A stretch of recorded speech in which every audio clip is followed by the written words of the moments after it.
विजयी भाव का आशीर्वाद दीजिए।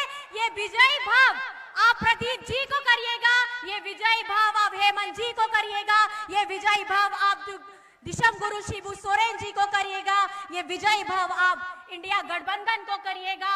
इंडिया गठबंधन की अगर सरकार बनती है दिल्ली में आपके आशीर्वाद से, तो मुझे लगता है इंडिया गठबंधन का मतलब होता है महिलाओं के खाते में 8,500 रुपए प्रति माह आना। इंडिया गठबंधन की सरकार बनती है तो मुझे लगता है आप लोगों को ये सुनिश्चित करना है 5 किलो का जो वादा किया गया है, 5 किलो का अनाज 10 किलो होगा। इंडिया गठबंधन की जीत का मतलब बनता है आदिवासी धर्म कोड की नीति को लागू करना। इंडिया गठबंधन की जीत का मतलब होता है पिछड़ों के लिए 27% का आरक्षण लागू करना। इंडिया गठबंधन की सरकार का मतलब होता है कि हमारे जितने भी युवा हैं खाली पद खाली पड़े हैं उनको भरने का काम करेगी। इंडिया गठबंधन का मतलब होता है हमारा ये सुंदर हिंदुस्तान आगे बढ़ेगा, अपने सब बच्चों के आगे बढ़ा करके, उनकी शिक्षा में आगे बढ़ा करके, महिलाओं को अपनी भागीदारी दे करके, अपने भाइयों को, युवा भाइयों को जगह में, सही जगह में नौकरी दे करके, मुझे लगता है ये वादा आपको अपने साथ करना है। आपने अभी यहाँ जो ये चुनावी सभा में सबकी बातें सुनी है, मैं आपको ये आश्वस्त कराना चाहती हूँ, ये चुनाव जो अभी चल रहा है, मैं अपने हर मंच पे कहती हूँ कि ये चुनाव बीजेपी बनाम हमारी जनता का चल रहा है और हमारी ये जनता त्रस्त है।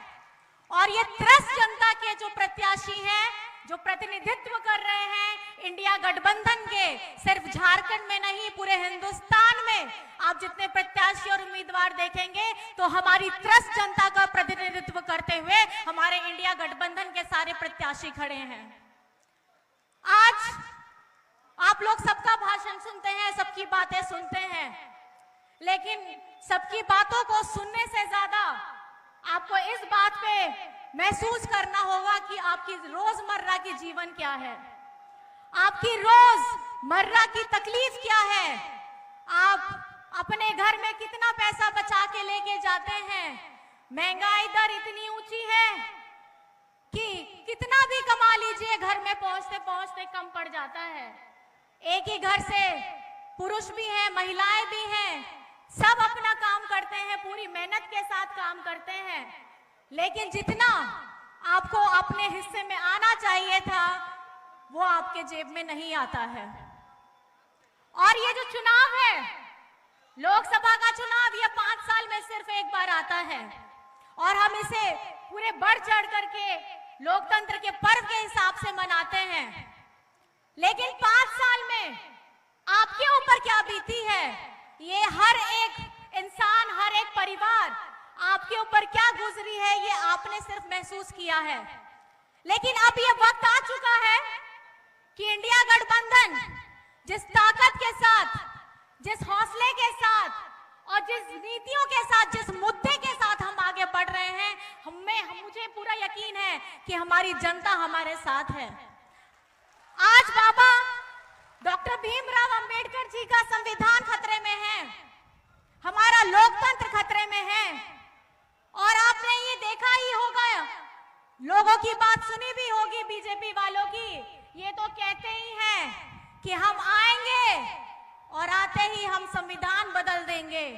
संविधान बदल देंगे मतलब आरक्षण खत्म कर देंगे।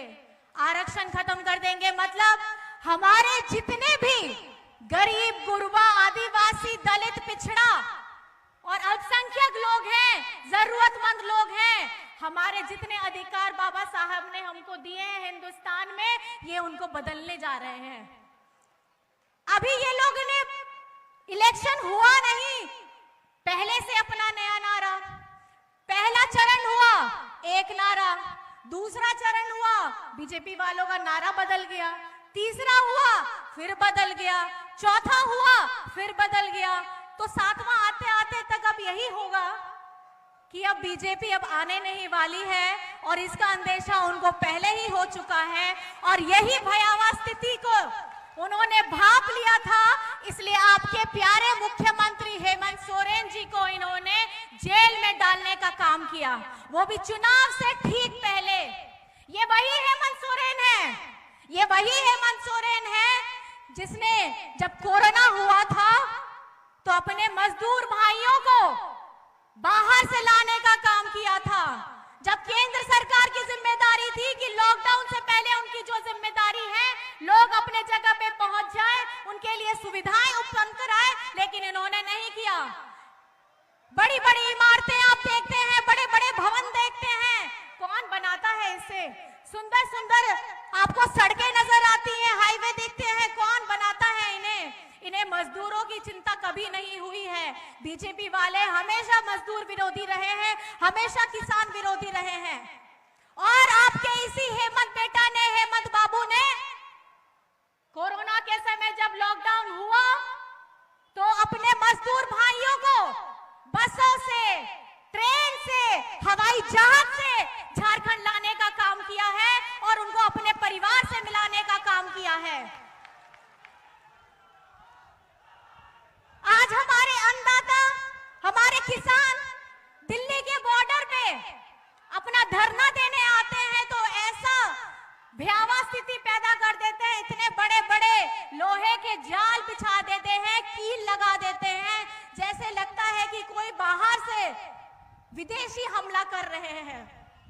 ये हिंदुस्तान है, ये हिंदुस्तान है किसानों का, ये हिंदुस्तान है मजदूरों का, ये हिंदुस्तान है आदिवासियों का, ये हिंदुस्तान है पिछड़ों का, ये हिंदुस्तान है गरीबों का, ये हिंदुस्तान है अल्पसंख्यकों का, ये हिंदुस्तान है हर उस मजबूर व्यक्तियों का जिसका रखवाला अगर किसी को होना चाहिए था तो वो केंद्र सरकार का होना चाहिए था।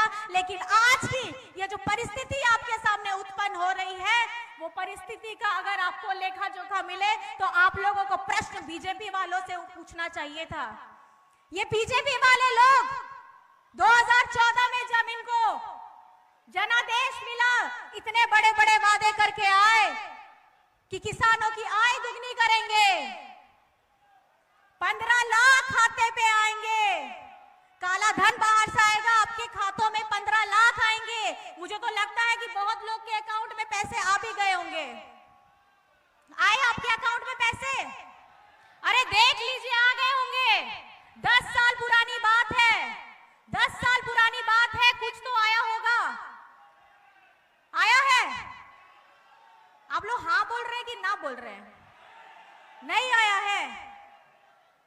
ये वही लोग हैं जो रोजगार की बात करते थे। 2014 में अगर सबसे ज्यादा वोट मिला है तो हमारे युवा वर्ग ने वोट किया है, और इसलिए किया था कि उनको लगा था कि हमारा भविष्य थोड़ा उज्जवल होगा, प्रकाशित होगा।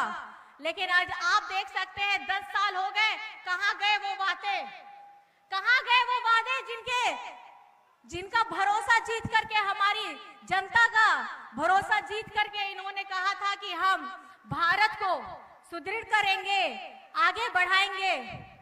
मुझे लगता है भ्रष्टाचार की बात ये लोग करते हैं, जितने बड़े बड़े ये लोग हम लोग के ऊपर में उंगलियां उठाते हैं, जितने दागीदार नेता हैं सब आज बीजेपी में जाके बैठे हुए हैं। मैम ने जैसे कहा, प्रियंका मैम ने जैसे कहा कि जहां पे ईडी वाले वही जाते हैं, चंदा दे दो सब केस खत्म हो जाएगा।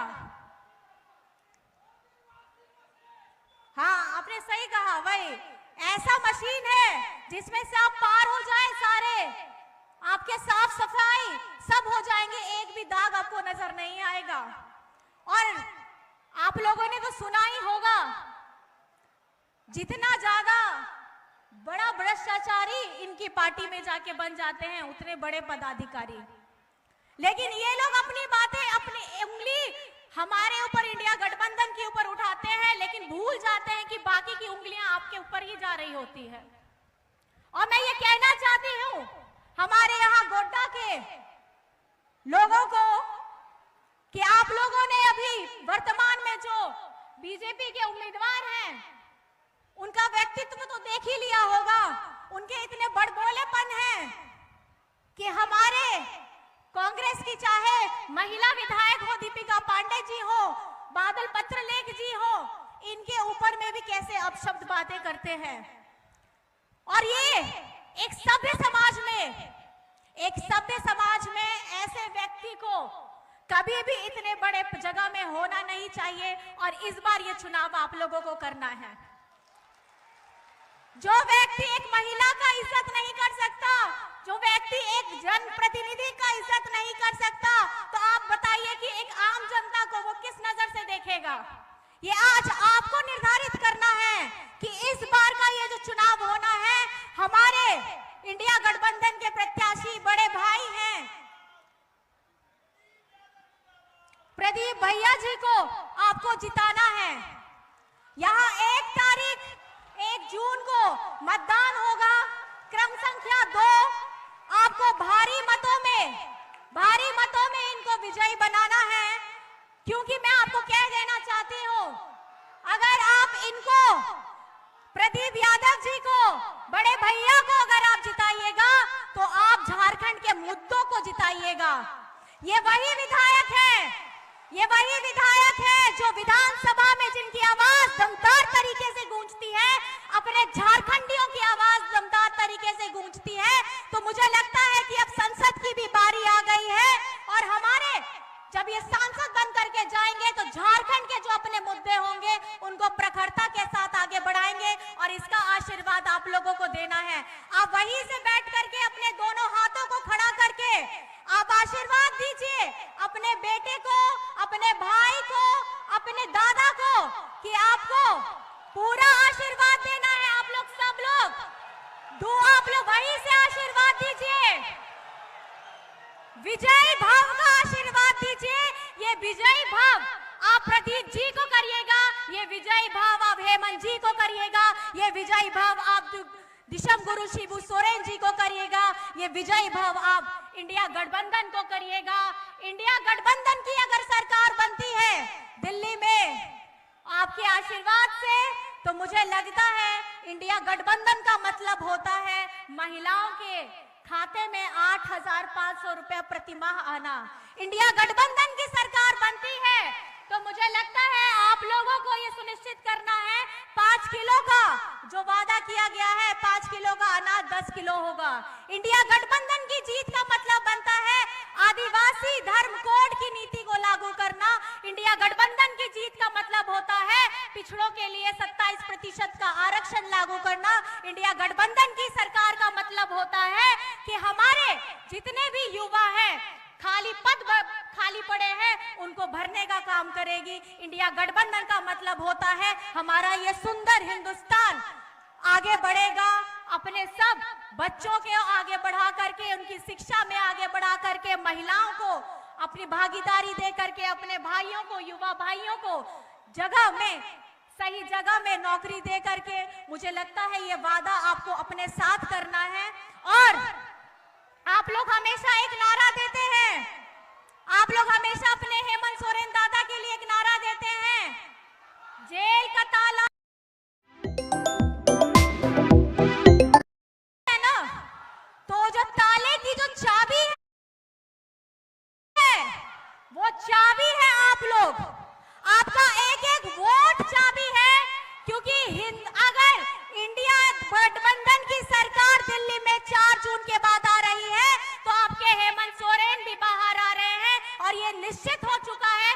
अगर आपको अपने दादा से, अपने हेमंत बाबू से, अपने प्रिय मुख्यमंत्री, पूर्व प्रिय मुख्यमंत्री हेमंत सोरेन जी से अगर प्यार है, मोहब्बत है, तो आप अपने हमारे इंडिया गठबंधन के प्रत्याशी को वोट करिएगा और प्रचंड मात्रा में वोट करिएगा। चाहे धूप कितनी कड़ी क्यों ना हो, आपको प्रचंड मात्रा में वोट करना है। करिएगा कि नहीं करिएगा? तो मैं आपसे कुछ सवाल पूछूंगी, आप मुझे जवाब दीजिएगा। मतदान की तारीख कौन सी? कौन सी तारीख? कौन सी तारीख? कौन सी तारीख? और आपका छाप क्या है? दिखाइए, कौन सा छाप? कौन सा छाप? कौन सा छाप? क्रम संख्या झारखंड की हर छोटी बड़ी खबर के लिए बीकेडी न्यूज झारखंड के यूट्यूब चैनल को सब्सक्राइब करें और फेसबुक पेज को फॉलो करें।